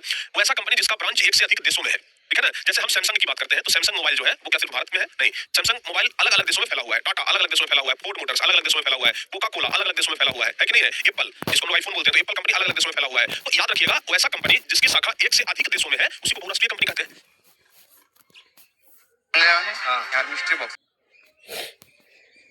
याद रहेगा बाबू, एकदम क्लियर याद रखिएगा। वैसी कंपनी जिसकी शाखा एक से अधिक देशों में फैला हुआ है, उसको क्या कहते हैं? बहुराष्ट्रीय कंपनी कहते हैं। याद रहेगा, ध्यान दीजिएगा बाबू। वैसी कंपनी जिसकी शाखा एक से अधिक देशों में फैला हुआ है उसी को हम लोग बहुराष्ट्रीय कंपनी कहते हैं। लेकिन बहुराष्ट्रीय कंपनी वैसी कंपनी को कहा जाता है जिसका उत्पादन के क्षेत्र में नियंत्रण और स्वामित्व एक से अधिक देशों में रहता है। यानी कि उत्पादन भी एक से अधिक देशों में हो रहा है और नियंत्रण भी एक से अधिक देशों में है। तो याद रखिएगा, बहुराष्ट्रीय कंपनी वैसी कंपनी को कहा जाता है जिसका उत्पादन के क्षेत्र में नियंत्रण और स्वामित्व एक से अधिक देशों में रहता है। जैसे टाटा हो गया, रिलायंस हो गया, वीवो हो गया, ओप्पो हो गया, सैमसंग हो गया, कोका कोला हो गया, ये सब बहुराष्ट्रीय कंपनी है। ठीक है ना? तो बहुत ध्यान रखिएगा, बहुराष्ट्रीय कंपनी किसको कहते हैं? तो बहुराष्ट्रीय कंपनी वैसी कंपनी को कहा जाता है जिसका उत्पादन के क्षेत्र में नियंत्रण एक से अधिक देशों में रहता है। ठीक है ना? हाँ, एक से अधिक देशों में रहता है तो उसको बहुराष्ट्रीय कंपनी कहते हैं। क्लियर है? चलिए सर, आपको ठंडा नहीं लगता है? ठंडा काहे नहीं लगता है भाई? जैकेट पहन करके आते हैं बाबू। जब क्लासरूम में आते हैं ना तो यहाँ पर गर्मी लगता है, क्योंकि यहाँ पर ये डिजिटल बोर्ड जैसे देखिए, डिजिटल बोर्ड पढ़ाते पढ़ाते गर्म हो जाता है, तो इसका जो गर्मी होता है वो, और कंप्यूटर चल रहा है, ढेर सारा लाइट है, तो इन सब चीजों के कारण रूम में ना गर्मी लगता है, तो रूम में जैकेट खोल दिए है। ठीक है? हाँ, बताइए, यहाँ तक सबको समझ में आ गया? यहाँ तक सभी बच्चों को समझ में आ गया? चलो बाबू आगे बढ़ते हैं। अगला नंबर क्वेश्चन क्या कह रहा है? उदारीकरण। देखिए, सबसे पहले हम लोग बात किए थे किसके बारे में? निजीकरण के बारे में। फिर हम लोग वैश्वीकरण भी देख लिए और अब हम लोग देख रहे हैं उदारीकरण किसे कहते हैं। देखिए, ऐसे तो सरकार बहुत सारा नियम कानून बना करके रखती है, सरकार के पास बहुत सारे नियम कानून है, लेकिन सरकार जो है वो उस नियम कानून में ना बहुत ज्यादा ढील देती है, छूट देती है। तो ध्यान रखिएगा, किसी भी देश में आर्थिक विकास को बढ़ावा देने के लिए होता क्या है कि जो नियंत्रण है, जो प्रशासनिक नियंत्रण है, उसको या तो कम किया जाता है या तो एकदम हटाया जाता है, उसको लचीला बनाया जाता है, तो उसी को कहा जाता है उदारीकरण। ठीक है ना? तो किसी भी देश में आर्थिक विकास को बढ़ावा देने के लिए, ध्यान से सुनो बाबू क्या बोल रहे हैं, किसी भी देश में, कोई भी देश रहे, वहां आर्थिक विकास को बढ़ावा देने के लिए आर्थिक नीतियों, नियमों और प्रशासनिक नियंत्रणों को कम करना या हटाना ही, या नियमों को लचीला बनाना ही क्या कहलाता है? उदारीकरण कहलाता है। जैसे लाइसेंस, कोई भी चीज का लाइसेंस मिलता है तो उसमें देखते हैं कि नियम में थोड़ा सा छूट दे दिया जाता है ताकि सब लोग इसका फायदा ले सके, तो उसी को उदारीकरण कहा जाता है। उदारीकरण मतलब सरकार एकदम उदार हो गया। ठीक है ना? उदारीकरण कहने का मतलब हुआ कि सरकार एकदम उदार हो गया। ठीक है, ध्यान रखिएगा। ठीक है ना? याद रखिएगा, तो किसी भी देश में आर्थिक विकास को बढ़ावा देने के लिए आर्थिक नीतियां, नियमों और प्रशासनिक नियंत्रणों को कम करना, हटाना या नियमों को लचीला बनाना क्या कहलाता है? ध्यान रखिएगा, उदारीकरण कहलाता है। तो उदारीकरण, निजीकरण और वैश्वीकरण, ये तीनों में से कोई एक परीक्षा में तो जरूर आता है, और अगर दीर्घ उत्तरीय में पूछेगा तो ये सब एक साथ मिला करके पूछेगा। दीर्घ उत्तरीय में पूछेगा तो सब एक साथ मिला देगा कि उदारीकरण क्या है, निजीकरण क्या है, वैश्वीकरण क्या है, सब एक साथ मिला देगा। ऐसे बाबू अलग अलग करके पूछ सकता है, ध्यान रखिएगा। क्लियर? चलिए आगे बढ़ते हैं। अगला नंबर क्वेश्चन है 24 नंबर क्वेश्चन। कह रहा है उपभोक्ताओं के शोषण के कौन कौन से तरीके हैं? कोई भी दुकानदार जो है वो उपभोक्ता को कैसे शोषण करता है बाबू? कोई भी दुकानदार उपभोक्ता को कैसे, कोई भी दुकानदार ग्राहक को कैसे शोषण कर लेता है, बता सकते हैं? चाहे कोई भी दुकानदार रहे, ग्राहकों का शोषण तो हो जाता है ना, कैसे शोषण हो जाता है ग्राहकों का? बताइए, कोई भी दुकानदार ग्राहकों का शोषण कैसे करते हैं? सर एक बार पावर ऑफ टारगेट बोर्ड बोलिए ना, हम लोगों को मोटिवेशन मिलता है। अरे भाई क्या बात है, ऐसा है तो एक बार सभी बच्चे कमेंट बॉक्स में लिखिए पावर ऑफ टारगेट बोर्ड, जल्दी से एक बार सभी बच्चे लिखो भाई, जल्दी जल्दी से। अगर मोटिवेशन मिलता है तो फटाफट से लिखिए पावर ऑफ टारगेट बोर्ड। जल्दी से एक बार सभी बच्चे लिख दीजिए कमेंट में, अपने कमेंट में घुसाइए जल्दी से पावर ऑफ टारगेट बोर्ड। सभी बच्चे एक बार लिखिए। हाँ, ये हुई ना बात, ये हुई ना बात, पावर ऑफ टारगेट बोर्ड, बहुत बढ़िया। चलो बाबू आगे बढ़े अब हम लोग आगे बढ़ जाएं। चलिए जी आगे बढ़ते हैं। कह रहा है उपभोक्ताओं के शोषण के कौन कौन से तरीके हैं?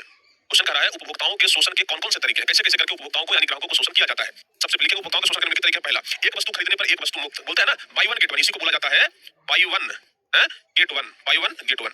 तो बाई वन गेट वन का जो ऑफर होता है आप लोग जानते होंगे, कई जगह पर आप मॉल में जाते हैं तो वहां पर बाई वन गेट वन का ऑफर लगा हुआ रहता है। कई जगह पर आप जाते हैं मॉल में तो वहां बाई वन गेट वन का ऑफर लगा हुआ रहता है। तो बाई वन गेट वन का ऑफर जो आप लोग देखते हैं, तो वो ग्राहकों को तो शोषित करने का, शोषण करने का तरीका तो है, ग्राहकों का शोषण वहीं से तो किया जाता है बाई वन गेट वन से। याद रखिएगा, उपभोक्ताओं को शोषण करने का तरीका, पहला तरीका क्या हो गया? By one get one free वाला। ठीक है ना? तो एक वस्तु खरीदने पर एक दूसरा वस्तु आपको एकदम फ्री मिल जाएगा, मुफ्त मिल जाएगा, इसी को कहते हैं बाई वन गेट वन। दूसरा है जो पुरानी वस्तु है उसके बदले में नई वस्तु, जो पुरानी वस्तु है उसके बदले में नई वस्तु मिलना। कई बार आप लोग देखते होंगे लोग कहता है कि पुरानी वस्तु को छोड़ करके नई वस्तु ले लीजिए। पुरानी वस्तु से मतलब आपके पास पुराना सामान उसको दे दीजिए, उसके बदले में नया वस्तु आपको दे देते हैं। उसके बाद नहाने के साबुन में सोने का लॉकेट होना। कई बार आप लोग साबुन उनका प्रचार जो देखते हैं तो साबुन के प्रचार में कहा जाता है ना कि साबुन में है सोना का सिक्का, है तब लोग साबुन को खरीदते हैं कि कहीं भाई सोना का सिक्का निकल जाए, लेकिन पता चलता है कि सोना का सिक्का तो किसी का नहीं निकलता है। ध्यान रखिएगा, ये सब ग्राहकों को बस लुभाने का तरीका है। ठीक है कि भाई नहाने के साबुन में क्या निकलना? सोने का सिक्का निकलना। चाय के पैकिंग में डायमंड का होना, अगर चाय का पैकिंग है तो चाय के पैकिंग में डायमंड निकलेगा। कई बार ऐसा कहा जाता है कि चाय का पैकेट है तो उसमें हीरा निकलेगा, डायमंड निकलेगा, तो लोग वही वाला चाय खरीदते हैं। ठीक है ना? तो ये सब ग्राहकों को लुभाने का तरीका है। या फिर अनेक वस्तुओं के साथ स्कूटर, फ्रीज, टीवी, मोबाइल, ये सब लाखों का इनाम जो लालच दिया जाता है लाखों के नाम का, ये सब हो गया। उपभोक्ताओं के शोषण का अलग अलग तरीका है, इसको ध्यान से आप लोग देखिएगा, याद कर लीजिएगा। ठीक है बाबू, उपभोक्ताओं के शोषण का अलग अलग तरीका है, इसको आप लोग अच्छे तरीके से याद रखिएगा। हो गया याद? याद हो गया? उपभोक्ताओं के शोषण का अलग अलग तरीका है, इसको आप लोग बहुत अच्छे तरीके से याद रखिएगा। कैसे कैसे करके ग्राहक को लूटा जाता है। ठीक है ना? ग्राहक को कैसे मूर्ख बनाया जाता है, ये आप लोग बहुत अच्छे तरीके से याद रख लीजिएगा। चलिए आगे बढ़ते हैं। अगला नंबर क्वेश्चन 25वां नंबर कहते हैं। 25वां नंबर क्वेश्चन है उपभोक्ता शोषण से आप क्या समझते हैं? क्वेश्चन कर रहा है बाबू उपभोक्ता शोषण से आप क्या समझते हैं? बाबू बताओ जल्दी से। उपभोक्ता शोषण अभी जस्ट आपको बताया है कि भाई ग्राहकों को जो शोषित किया जाता है, ग्राहकों का जो शोषण होता है उसी को हम लोग क्या कहते हैं? उपभोक्ता शोषण कहते हैं। देखो बाबू, क्रैश कोर्स में हम इकोनॉमिक्स नहीं कंप्लीट करवाए थे, क्रैश कोर्स में पूरा इकोनॉमिक्स नहीं हुआ था, इसलिए आज पूरा इकोनॉमिक्स का क्वेश्चन पहले करवा दिए हैं ताकि क्रैश कोर्स आपका पूरा कंप्लीट हो जाए। ठीक है ना? हां, क्रैश कोर्स में जो क्वेश्चन बच गया था वो सब आज हम कंप्लीट करवा दिए हैं। ठीक है ना? तो अभी मत कहिएगा सर क्रैश कोर्स में छूट गया है। क्रैश कोर्स आपका पूरा, क्रैश कोर्स में जो क्वेश्चन बताने वाले थे वो पूरा क्वेश्चन आपका कंप्लीट करवा रहे हैं। चलिए, तो उपभोक्ता शोषण से आप क्या समझते हैं? अच्छा, आप लोग के साथ कभी धोखाधड़ी हुआ है कि कोई दुकानदार आपको ठग लिया हो? बता दो बाबू, हां चाहे ना। ऐसा कभी हुआ है कि आप दुकानदार में गए, आप कोई दुकान में गए और दुकानदार आपको ठग लिया? कभी ऐसा हुआ है तो बताइए। कभी ऐसा हुआ है कि आप गए और वो आपको ठग लिया? कई बार ऐसा होता है, हमको हमारे साथ ऐसा हुआ है। हमारे साथ ऐसा हुआ है कि कोई दुकानदार के पास गए, वो ठग लिया। ठीक है? जैसे अभी कुछ दिन पहले ना हम कुछ सामान खरीदने के लिए एक दुकान में गए थे और पहले भी हम उस दुकान से सामान खरीदते थे। उस दुकानदार को ये लग गया कि ये तो कस्टमर हमारा परमानेंट है, इससे हम ज्यादा भी पैसा लेने कहीं जाएगा नहीं, हमारा परमानेंट ग्राहक है। वो क्या किया कि सब सामान का दाम बढ़ा करके हमको बताया, सब सामान का दाम बढ़ा करके बताया, और हमको विश्वास भी था उस दुकानदार पर, तो हम उससे सामान खरीद लिए। सामान खरीद करके गाड़ी में रख करके जब हम ला रहे थे तो रास्ते में वही सामान हमको दूसरे दुकान में भी दिख गया। हम सोचे कि एक बार पूछ लेते हैं कि यहाँ कैसे मिलता है। हम दूसरा का दुकानदार से कुछ दूर आगे बढ़े 500 मीटर, तो जो दूसरा दुकानदार था उससे पूछे कि भैया बताओ इसका रेट क्या है, तो वो सीधे कम बताया, लगभग एकदम आधा बता दिया। हम बोले हमको तो यही सामान ऐसे मिला है, तो बोला आपको ठग लिया हो। हमको बड़ा गुस्सा आया, तुरंत हम गाड़ी वापस करके उस दुकानदार के पास गए, तो सारा सामान निकाल करके रख दिए। लो भैया जल्दी से तुम अपना सामान लो। बोला क्या हुआ? कुछ नहीं हुआ, हमको जल्दी से पैसा बस वापस दे दो, हमको सामान नहीं खरीदना है। तुरंत वो व्यक्ति, वो दुकानदार हमें पैसा वापस दिया और हम जाकर के उस दूसरे दुकानदार से सामान खरीद लिए। तो यही होता है कि जब आप किसी पर बहुत ज्यादा भी भरोसा कर लेते हैं ना, तो वो आपका शोषण करना शुरू कर लेता है। ठीक है, तो वो दुकानदार पर हम बहुत ज्यादा भरोसा कर लिए थे और उसको लगा कि तो परमानेंट कस्टमर है, वो हमारा लूटना शुरू कर दिया। बताइए है कि नहीं है? तो यही होता है ना, इसलिए कोई भी सामान आप खरीदिए तो पहले 2-3 दुकान में आराम से पता कर लीजिए। आजकल तो इंटरनेट का जमाना है, इंटरनेट पर देख लीजिए। ऐसे भी आजकल हम देखते हैं कि बच्चे सब ना बड़ा सजग हो गए हैं। कोई भी सामान खरीदने के लिए जाते हैं तो पहले ऑनलाइन में देखते हैं कि फ्लिपकार्ट पर कितना में मिल रहा है, अमेज़न पर कितना में मिल रहा है। उनको लगता है कि ना इधर सस्ता है तो ऑनलाइन करते हैं, लगता है कि दुकान में सस्ता मिल रहा है तो वो दुकान से खरीद लेते हैं। होता है कि नहीं होता है? हाँ, तो दुकानदार को मारे नहीं थे। अरे नहीं भाई, दुकानदार से लड़ाई करने थोड़ी ना गए थे, हैं? उसका दूसरा का दुकान था ना जी, दूसरा की दुकान में मारपीट करेंगे, हमें मारपीट के भेज देगा, अब हम क्या करेंगे? इसलिए शांति से काम हो गया। ठीक है, हम उसको वापस कर दिए सामान। झूठ नहीं बोल रहे हैं भाई, सच बोल रहे हैं, कसम से बता रहे हैं। झूठ काहे बोलेंगे? मतलब आपको क्या लगता है कि मन गलत कथा सुनाते हैं? मन में जो आ गया बस बोल दिए। सच चीज बताते हैं, आप लोग को भरोसा नहीं होता है। चलिए, तो उपभोक्ता शोषण के बारे में बता रहे थे। उपभोक्ता शोषण किसे कहते हैं? तो लिखेंगे उपभोक्ता सदैव व्यवसायियों के द्वारा अनुचित लाभ कमाने के उद्देश्य से ठगे जाते हैं। यानी कि जो ग्राहक है वो हमेशा ज्यादा लाभ कमाने के उद्देश्य से, दुकानदार सोचता है कि हम ज्यादा फायदा कमा लेंगे और इस उद्देश्य के कारण बेचारा जो है वो ठगा जाता है तो ग्राहक। साथ ही साथ उसमें शिक्षा की भी कमी होती है। गरीबी का प्रभाव और जागरूकता अभाव के कारण भी उपभोक्ता शोषण के शिकार होते हैं। जैसे गैस एजेंसी, दुकानदार, डॉक्टर, केबल ऑपरेटर, ये सब जो होता है ना, वो ग्राहक को ठगने का काम करता है। दुकानदार जो है वो ग्राहक को सोचता है कि ज्यादा फायदा कमा ले दुकानदार से, तो उसे ही हम लोग उपभोक्ता शोषण कहते हैं। यानी कि अगर ग्राहक के दुकानदार के द्वारा उपभोक्ताओं को शोषित किया जाता है, उपभोक्ताओं से ज्यादा पैसा लेने का बात हो, तो उसी को क्या कहते हैं? उपभोक्ता शोषण कहते हैं। क्लियर हो गया बाबू? उसी को क्या कहते हैं? उपभोक्ता शोषण कहते हैं, ध्यान रखिएगा। चलिए आगे बढ़ते हैं। अगला क्वेश्चन है, ये दिल उतरिएगा क्वेश्चन है बाबू, ये लॉन्ग क्वेश्चन है। ठीक है ना? कितना नंबर का? 5 अंक वाला क्वेश्चन है ये। क्वेश्चन क्या कर रहा है? अर्थव्यवस्था किसे कहते हैं? अर्थव्यवस्था के विभिन्न क्षेत्रों के विषयों में बताइए। 5 नंबर वाला क्वेश्चन है, इसका आंसर थोड़ा सा बड़ा होगा। हाँ बिल्कुल है, थोड़ा सा बड़ा, इतना है और इतना है। ठीक है ना? अर्थव्यवस्था किसे कहते हैं? अर्थव्यवस्था के विभिन्न क्षेत्रों के विषयों में बताना है। अर्थव्यवस्था किसे कहते हैं? इसके क्षेत्रों के विषयों में बताइए। तो लिखेंगे अर्थव्यवस्था एक ऐसा तंत्र या ढांचा है जिसके अंतर्गत विभिन्न प्रकार की आर्थिक क्रियाएं संपादित की जाती है। अर्थव्यवस्था मतलब हुआ कि जिसके अंतर्गत अलग अलग काम किया जाए, विभिन्न प्रकार की आर्थिक क्रियाओं को संपादित किया जाए, उसे क्या कहते हैं? अर्थव्यवस्था कहते हैं।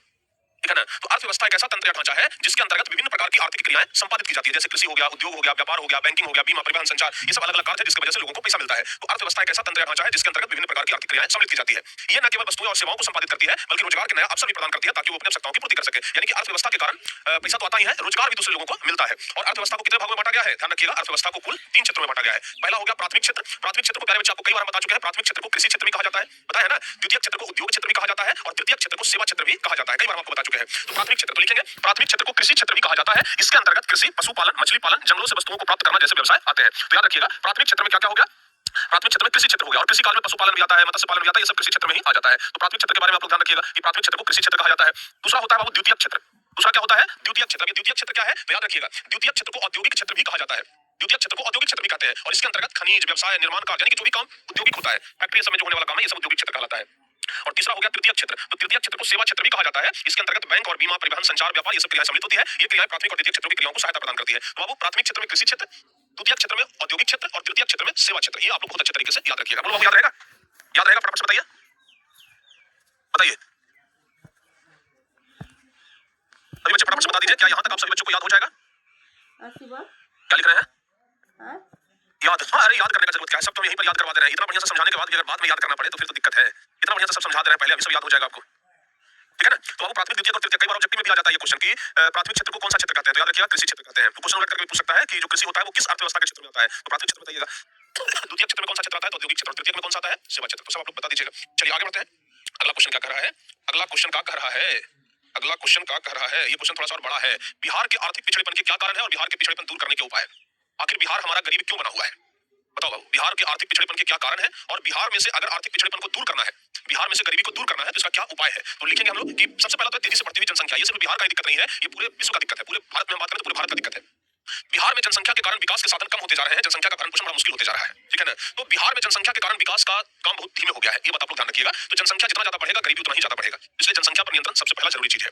दूसरा है आधारिक संरचना का अभाव। अभी आपको कुछ देर पहले बता रहे थे सड़क, पानी, बिजली, ये सब, ठीक है ना, शिक्षा, स्वास्थ्य, ये सब, इन सब चीजों पर अगर बेहतर पकड़ हो, अगर ये सब चीजें सुधर जाए तो फिर प्यारे बच्चे बिहार विकास कर जाएगा। अब तो सड़क का स्थिति बहुत हद तक सुधरा भी है, तो धीरे धीरे देखना बिहार विकास कर रहा है। तो राज्य में सड़क हो गया, बिजली हो गया, सिंचाई, ये सब का अभाव है, शिक्षा और स्वास्थ्य सुविधाओं की कमी है, इस वजह से भी बिहार में पिछड़ेपन की स्थिति बनी हुई है। तो ध्यान रखिएगा बिहार में आधारिक संरचना का अभाव है जिसके कारण भी बिहार पिछड़ा हुआ है। तीसरा है कृषि पर निर्भरता। तो बिहार में कृषि पर लोग आज भी निर्भर हैं। जहां अन्य राज्यों में बहुत सारे फैक्ट्री खुल रहे हैं, औद्योगिक कार्य में लोग लगे हुए हैं, वहीं पर बिहार में आज भी कृषि पर ही लोग आश्रित हैं और कृषि को छुपा हुआ बेरोजगारी कहा जाता है। याद रखिएगा कि बिहार में अर्थव्यवस्था कृषि पर आधारित है। हमारी कृषि काफी पिछड़ी हुई है, इसके चलते उपज काफी कम होता है।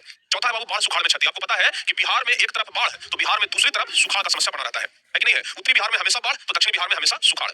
इस समस्या देखने के लिए प्रत्येक वर्ष मिलता है, जिसके कारण बिहार पिछड़ा हुआ है। तो प्रति वर्ष बाढ़ और सुखाड़ से बिहार में लाखों करोड़ों की संपत्ति बर्बाद हो जाती है। बिहार में खासकर उत्तरी बिहार में नेपाल से जो जल आता है, जिसके कारण प्रत्येक वर्ष बाढ़ आ जाता है। पांचवा है बाबू औद्योगिक पिछड़ापन। बिहार में उद्योग है ही नहीं है, फैक्ट्री तो बिल्कुल नहीं है। बिहार में थोड़ा बहुत अगर फैक्ट्री है तो हाजीपुर साइड में थोड़ा बहुत फैक्ट्री है भी, ठीक है ना, और पटना सिटी तरफ थोड़ा बहुत फैक्ट्री है, लेकिन बिहार में फैक्ट्री का एकदम अभाव है। लोग हमेशा इस बात को उठाते हैं कि बिहार में फैक्ट्री लगाओ। जब जब चुनाव आता है तो नेता लोग भी कहते हैं कि बिहार में फैक्ट्री लगाएंगे, लेकिन फैक्ट्री लगता नहीं है। तो याद रखिएगा, किसी भी देश या राज्य के लिए उद्योगों का विकास जरूरी होता है, लेकिन बिहार में औद्योगिक विकास कुछ दिखता ही नहीं है। यहाँ के सभी खनिज क्षेत्र जो है, बड़े बड़े उद्योग, ये सब जो है वो झारखंड चले गए। बिहार से जब झारखंड का बंटवारा हुआ तो सब झारखंड में चले गए। तो ये सब बिहार के पिछड़ेपन का कारण है। और अगर पूछा जाए कि बिहार में पिछड़ेपन दूर करने का उपाय क्या है, तो भाई अगर जो कृषि कार्य, जो यहाँ की अधिकांश जनसंख्या कृषि पर निर्भर है, तो कृषि में ही कुछ विकास करेंगे। कृषि में ही विकास किया जाए ताकि यहाँ के लोगों का जो गरीबी है वो दूर हो सके। जनसंख्या काफी बढ़ रहा है तो जनसंख्या पर नियंत्रण करेंगे तो वो चीजें दूर होगा। बाढ़ और सुखाड़ प्रत्येक वर्ष आता है तो उसका कुछ परमानेंट सोल्यूशन निकालेंगे ताकि बाढ़ और सुखाड़ जो है प्रत्येक वर्ष ना आवे, ठीक है ना। आधारिक संरचना का विकास करेंगे बिहार में, जैसे बिजली, सड़क, कॉलेज, शिक्षा, हॉस्पिटल, स्वास्थ्य, इन सब चीजों पर हम लोग अगर ध्यान देकर इन सब चीजों को बेहतर करें तो क्या होगा? इन सब चीजों को अगर बेहतर करेंगे तो हमारा बिहार जो है वो बहुत तेजी के साथ विकास करेगा। तो इसको आप लोग ध्यान रखिएगा, ठीक है ना। और सबसे लास्ट में उद्योग का विकास। जब तक बिहार में फैक्ट्री नहीं लगेगा, उद्योग नहीं लगेगा, तब तक बिहार का विकास संभव नहीं है। तो जितना ज्यादा उद्योग लगेगा, जितना ज्यादा फैक्ट्री लगेगा, उतना ही ज्यादा बेहतर है। तो ध्यान रखिएगा कि जितना ज्यादा फैक्ट्री लगेगा उतना ही ज्यादा बेहतर है, ठीक है ना। तो इन सब चीजों को आप लोग बहुत अच्छे तरीके से याद कर लीजिएगा, ठीक है ना। चलिए आगे बढ़ते हैं। अगला क्वेश्चन क्या कह रहा है? मिश्रित अर्थव्यवस्था की विशेषता बताइए। अब क्वेश्चन क्या कह रहा है? मिश्रित अर्थव्यवस्था की विशेषता। तो अभी कुछ देर पहले सबसे पहला क्वेश्चन मिश्रित अर्थव्यवस्था आपको बताए थे, अगर आपको याद हो तो, ठीक है ना। सबसे पहला नंबर क्वेश्चन हम लघु उत्तरीय में भी सबसे पहला नंबर क्वेश्चन देख लीजिए। आपको बताया कि मिश्रित अर्थव्यवस्था किसे कहते हैं। तो प्यारे बच्चे, मिश्रित अर्थव्यवस्था दीर्घ उत्तरीय में भी क्वेश्चन पूछता है मिश्रित अर्थव्यवस्था से संबंधित, तो इसको भी आप लोग याद रखिएगा। क्या क्वेश्चन कह रहा है? क्वेश्चन है कि मिश्रित अर्थव्यवस्था की मुख्य विशेषता का उल्लेख करिए कि भाई मिश्रित अर्थव्यवस्था क्या है। तो लिखेंगे मिश्रित अर्थव्यवस्था में पूंजीवादी तथा समाजवादी दोनों का अस्तित्व होता है।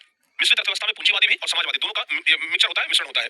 मिश्रित अर्थव्यवस्था में प्रशासनिक मूल्य होते हैं जिनमें आवश्यकता अनुसार कमी बेसी की जाती है। बिजली, रेलवे, जल, गैस इत्यादि सार्वजनिक उपयोगिता सेवाओं के मूल्य सरकार न लाभ न हानि के सिद्धांत के अनुसार निश्चित करती है। यानी कि मिश्रित अर्थव्यवस्था में क्या होता है कि कुछ काम ऐसा होता है जिससे सरकार को लाभ हो, कुछ काम होता है जिससे सरकार को हानि हो, और कुछ काम ऐसा होता है जिससे न सरकार को लाभ हो और न सरकार को हानि हो। ध्यान रखिएगा।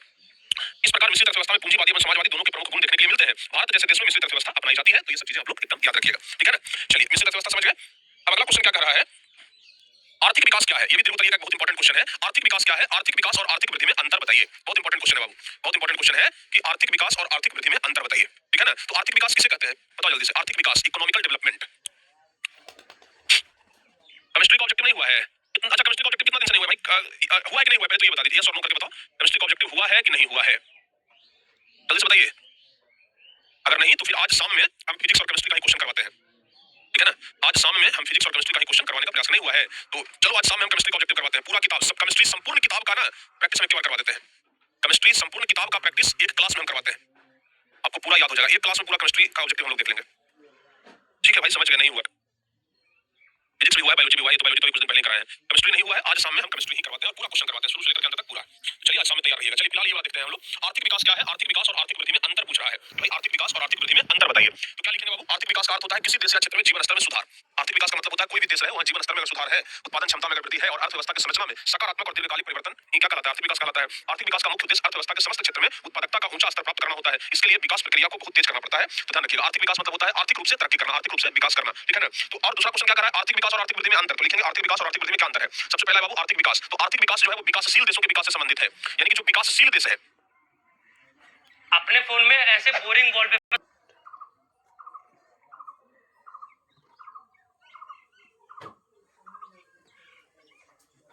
आर्थिक विकास, तो आर्थिक विकास जो है वो विकासशील देशों के विकास से संबंधित है। यानी कि जो विकासशील देश है उसके लिए आर्थिक विकास शब्द का प्रयोग होता है, जबकि आर्थिक वृद्धि जो है वो विकसित देशों के विकास से संबंधित है। तो आर्थिक विकास जो है वो विकासशील देशों के विकास से संबंधित है, जबकि आर्थिक वृद्धि विकसित देशों के विकास से संबंधित होता है। ध्यान रखिएगा।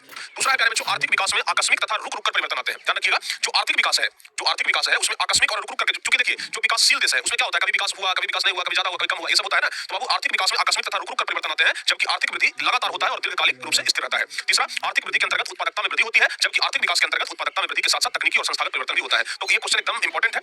आर्थिक वृद्धि याद रखिएगा विकसित देशों के लिए प्रयोग में लाया जाता है, जबकि ध्यान रखिएगा आर्थिक विकास जो है वो विकासशील देशों के लिए प्रयोग में लाया जाता है। तो ये आप लोग थोड़ा याद रखिएगा।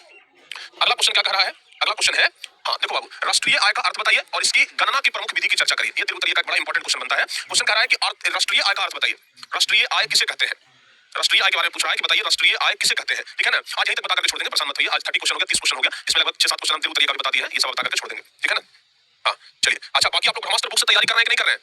ब्रह्मास्त्र बुक वाला भी क्वेश्चन आप लोग देखते रहिएगा, ठीक है ना। हालांकि वही सब अधिकांश क्वेश्चन बता रहे हैं, तो वो भी आप लोग देखते रहिएगा। चलिए, राष्ट्रीय आय का अर्थ बताइए, इसकी गणना की प्रमुख विधियों की चर्चा करें। क्वेश्चन आपको राष्ट्रीय आय, तो अभी जस्ट आपको कुछ देर पहले बताया ना कि राष्ट्रीय आय किसे कहते हैं। तो लिखेंगे किसी भी देश में एक वर्ष में उत्पादित वस्तुओं और सेवाओं के अर्जित आय की कुल मात्रा को ही क्या कहा जाता है, राष्ट्रीय आय कहा जाता है। याद रखिएगा, किसी भी देश में एक वर्ष में उत्पादित वस्तुओं और सेवाओं के अर्जित आय की कुल मात्रा को ही राष्ट्रीय आय कहा जाता है। राष्ट्रीय आय की गणना की प्रमुख विधि, तो याद रखेंगे उत्पादन गणना विधि। सबसे पहला क्या हो गया बाबू, उत्पादन गणना विधि। लिखेंगे गणना जब उत्पादन के योग के द्वारा किया जाता है तो उसे उत्पादन गणना विधि कहते हैं। देखो बाबू, कोई भी वस्तु का उत्पादन होता है, वहां से हमें कितना इनकम हो रहा है, तो उसको भी हम लोग कैलकुलेट करते हैं ना, तो उत्पादन गणना विधि के द्वारा भी राष्ट्रीय आय का अनुमान लगाया जाता है। दूसरा हो गया आय गणना विधि, कि हमारे देश के जितने भी व्यक्ति हैं उनका आमदनी कितना है, तो हमारे देश के व्यक्तियों की आमदनी को अगर जोड़ा जाता है तो उसको कहा जाता है आय गणना विधि। याद रहेगा, हमारे देश के व्यक्ति का जो आमदनी है, अगर उस आमदनी को जोड़ा जाए तो उसको कहते हैं आय गणना विधि। तो देश के व्यक्तियों की आय के आधार पर राष्ट्रीय आय की गणना की जाती है, तो उस गणना विधि को आय गणना विधि कहते हैं। आगे बाबू व्यय गणना विधि, ठीक है ना। जो आमदनी हमें होता है उसी आमदनी में से हम खर्चा भी करते हैं।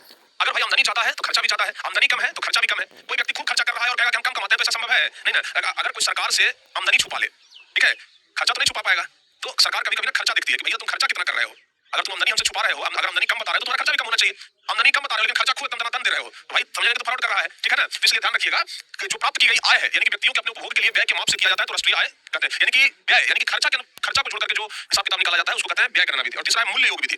जो भी उत्पादित की गई वस्तु है, उसको विभिन्न परिस्थितियों में व्यक्तियों के द्वारा किए गए प्रयोग में बढ़ जाता है, ऐसी स्थिति को मूल्य योग विधि कहते हैं। मतलब जो उत्पादन किया गया और अलग अलग जगह पर अलग अलग दाम में किसी वस्तु को बेचा जाता है तो उसको कहते हैं क्या, ध्यान रखिएगा, मूल्य गणना विधि। और सबसे लास्ट है व्यावसायिक गणना विधि। व्यावसायिक आधार पर की गई गणना को क्या कहते हैं, व्यावसायिक गणना विधि कहते हैं। व्यावसायिक आधार पर कोई भी उद्योगपति होता है, व्यवसायिक होता है, उसका एक अलग आमदनी होता है, उसको हम लोग जोड़ लेते हैं तो उसको कहते हैं व्यावसायिक गणना विधि, ठीक है बाबू।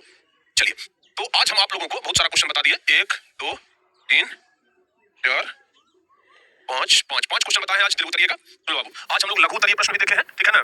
लघु उत्तरीय प्रश्न भी देखे हैं। आज हम लोग लघु उत्तरीय प्रश्न कितना देख लिए, 25 प्रश्न देखे हैं। 25 प्रश्न हम लोग लघु उत्तरीय देखे हैं। और प्यारे बच्चे, दीर्घ उत्तरीय हम लोग कितना देख लिए, तो याद रखिएगा, दीर्घ उत्तरीय आज हम लोग देखे हैं 5 प्रश्न। तो इतना हम लोग याद कर रहे हैं, ठीक है ना।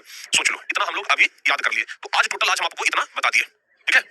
चलिए, तो बताओ आपको एक बार जल्दी से, क्या इतना सारा क्वेश्चन आप लोग आज से कल तक याद कर लेंगे। इतना भी क्वेश्चन आज हम आपको बताए हैं, क्या आज से कल तक सारा क्वेश्चन आपको याद हो जाएगा। बताइए एक बार जल्दी से, क्या आज से कल तक सारा क्वेश्चन आपको याद हो जाएगा, यस और नो। आज से कल तक भर में पूरा क्वेश्चन आप याद कर लेंगे, हैं? क्या लिख रहे हो भाई। अरे लगा क्या कुछ लिख रहा था कि सर आप बॉडीगार्ड लेके नहीं घूमते। हाँ सर, आप बॉडीगार्ड लेके नहीं घूमते हैं। कहे भाई हमको बॉडीगार्ड का क्या जरूरत पड़ेगा, हम किसी के साथ कुछ गलत किए हैं, हम किसी के साथ कुछ गलत किए हैं। एक शिक्षक को बॉडीगार्ड लेकर के घूमने का क्या जरूरत है। कभी कदाल भीड़ में अगर कोई व्यक्ति जा रहा है तो वहां पर कुछ व्यक्ति को साथ रखता है कि भाई भीड़ भाड़ में कोई दिक्कत ना हो, ठीक है ना। लेकिन ऐसे बॉडीगार्ड लेकर चलने का क्या जरूरत है। इतने भी बड़े तो हम नहीं हो गए हैं कि हम बॉडीगार्ड लेकर चले। आपके चरणों में कोटि कोटि प्रणाम। अरे वाह, बहुत बहुत धन्यवाद बाबू। न्यू 10th क्लास कब से स्टार्ट कीजिएगा सर। बाबू आपको तो बता तो दिए हैं, आपको जिस समय हम बैच लॉन्च किए उस समय तो बताया ना कि 25 तारीख से 25 फरवरी से 25 या 24 तारीख बताया है, जाकर डेट देख लेंगे। तो उस समय से ना आपको फरवरी में हो जाएगा स्टार्ट। 2-3 दिन तो पढ़ाई होगा, फिर तो होली आ जाएगा। चलिए, यहाँ तक में कोई दिक्कत है बाबू, बताओ जल्दी से।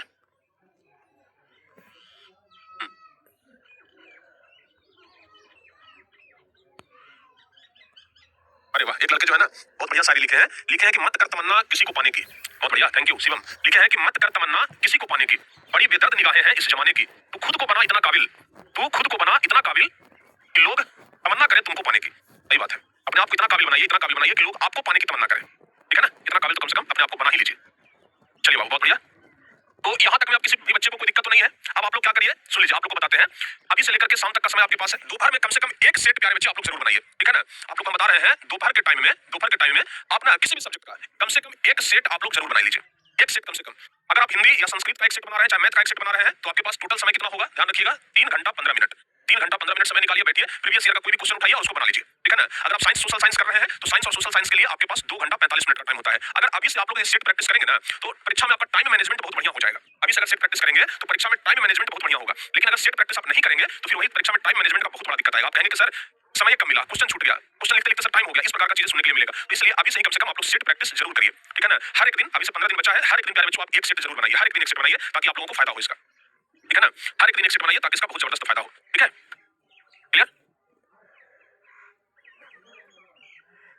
चलिए बाबू, तो कुल मिलाकर के आज जितना भी क्वेश्चन हम आपको करवाए हैं उसको बहुत अच्छे तरीके से आप लोग याद रखिएगा, देख लीजिएगा, ठीक है ना। किसी प्रकार का कोई दिक्कत ना हो। प्यारे बच्चों, मिलते हैं आप लोगों से हम आगे नेक्स्ट क्लास में। अगली क्लास के लिए आप लोग तैयार रहिएगा, ठीक है ना। शाम में आप लोगों का ही डिमांड आया है कि सर जी साइंस पढ़ा दीजिए। साइंस में बाबू केमिस्ट्री का डिमांड आया है, तो आप लोगों को हम साइंस अगली क्लास में करवा देते हैं। देखिए, अंतिम दिनों में ना जो सब्जेक्ट कमजोर होता है उस पर हम थोड़ा ज्यादा ध्यान देते हैं, बच्चों के अनुसार चलते हैं। पूरे साल भर तो हम अपने अनुसार चलवे किए, कम से कम अंतिम का जो समय है ये तो हम अपने बच्चों के अनुसार चले, स्टूडेंट के अनुसार चले। तो इसलिए शाम का जो समय होता है, चाहे कोई भी समय होता है, अंतिम परीक्षा का अंतिम जो 1 महीना होता है वो स्टूडेंट के अनुसार जो उनका सब्जेक्ट कमजोर होता है उस पर ज्यादा ध्यान देने का प्रयास करते हैं ताकि वो मजबूत हो जाए। ऑनलाइन पढ़ने का फायदा भी यही होता है। ऑफलाइन में देख लीजिए, लोग सिलेबस सिर्फ खत्म करते हैं बोलते हैं और मामला क्लियर हो गया, ठीक है ना। हालांकि हमारे ऑफलाइन सेंटर में ऐसा नहीं है, हम तो बच्चों को सिलेबस खत्म करने के बाद भी कई दिनों तक प्रैक्टिस करवाते रहते हैं, लेकिन कई जगह पर बंद हो जाता है। लेकिन ऑनलाइन में फायदा ये होता है कि भाई जब तक एग्जाम ना हो जाता, एग्जाम के 1 घंटा पहले तक हम प्रैक्टिस करवा सकते हैं, ठीक है ना। ये फायदा सब होता है, तो अच्छे तरीके से बस मन लगा करके आप लोग पढ़ते जाइए। तो चलिए बाबू, आज इस क्लास को हम यहीं पे समाप्त करते हैं। आप लोग एकदम अच्छे तरीके से मन लगा करके आप लोग आगे भी इसी तरीके से पढ़ते रहिएगा। सभी लोगों को थैंक यू, बहुत बहुत धन्यवाद इस क्लास को पूरा करने के लिए। बहुत बहुत धन्यवाद प्यारे बच्चों, ठीक है। मिलते हैं आप लोगों से नेक्स्ट क्लास में। जय हिंद।